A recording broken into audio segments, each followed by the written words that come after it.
নমস্কার বন্ধুরা, প্রিয় কল্যাণ চ্যানেলে আপনাদের সকলকে স্বাগত। আজকে আমি ভাজা পিঠে বানালাম এবং রসে ওটা আমি বুড়িয়েছি। তো কিভাবে করলাম দেখে নেওয়া যাক। তার জন্য প্রথমে আমি নিয়েছি রাঙা আলু 3টে নিয়েছি ছোটো ছোটো, আর নিয়েছি মুগের ডাল। তো ভালো করে ধুয়ে নেব। তো গরম জল বসিয়েছি আমি কড়াতে। তো আমি মুগের ডালটা দিয়ে দিলাম, রাঙা আলুটা দিয়ে দিলাম। এটা আমি হালকা সেদ্ধ করে নেব, অল্প লবণ দিয়ে নেব। তো আমি চাপা দিয়ে সেদ্ধ হতে দেব। তো কিছুক্ষণ পর ফিরে এলাম, দেখুন ডালটা আমার সুন্দর সেদ্ধ হয়ে গেছে। এরকম শুকনো শুকনো সেদ্ধ করতে হবে। তো এটা আমি ঠান্ডা করে নেব।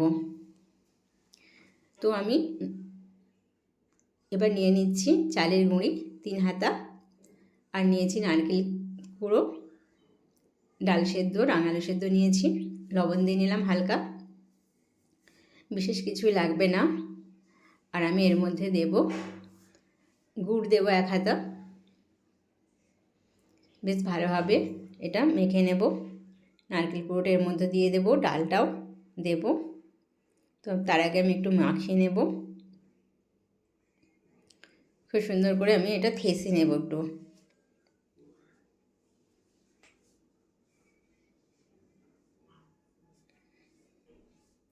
তো এর মধ্যে আমি আরও একটু খেজুর গুড় দিলাম, একটু মিষ্টিটা লাগতো তাই একটু দিয়ে দিলাম।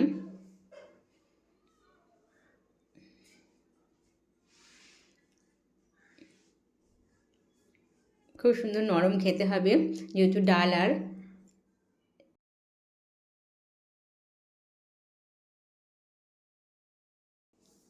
নরম হবে খেতে। তো আমি চাপা দিয়ে দিলাম 30 মিনিটের জন্য।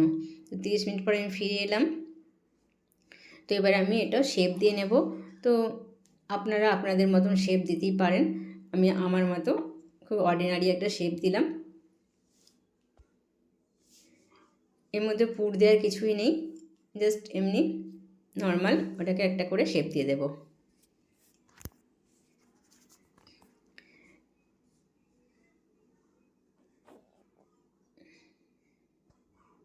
তো আমি এইভাবে শেপ দিয়ে নিচ্ছি। তো আমার সবগুলো শেপ দেওয়া হয়ে গেল। আমি গোল করে শেপ দিয়েছি। তো আমার সবগুলো শেপ দিয়ে নিলাম। তো এবার আমি কড়া বসিয়ে দেব। কড়াইতে আমি তেলও দিয়ে দিয়েছি, তেলটা হালকা গরম হবে, তো একটু ভেজে নিতে হবে। তো আমি একটা একটা করে তুলে দিচ্ছি।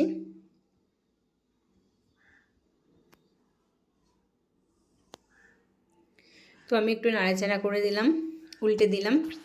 তো এভাবে লাল লাল করে ভেজে নিতে হবে।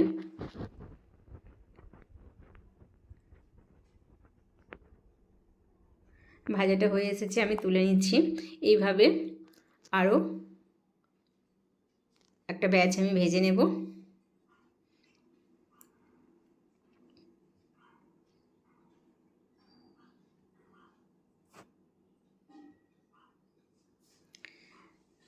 তো আমি একটু উল্টে দিলাম।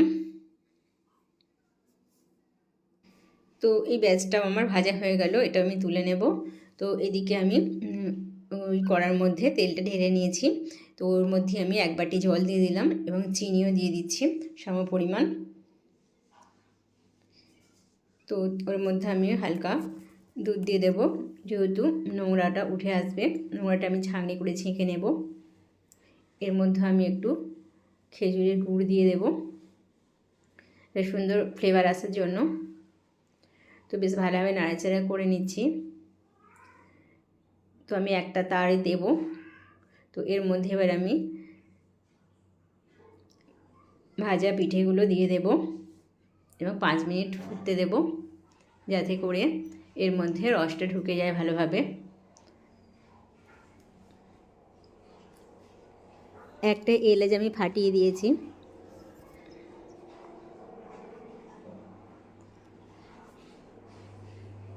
তো আমি 5 মিনিট পর ফিরে এলাম এবং রস থেকে পিঠেগুলো তুলে নিলাম। তো পরিবেশনের জন্য দিয়ে দিলাম।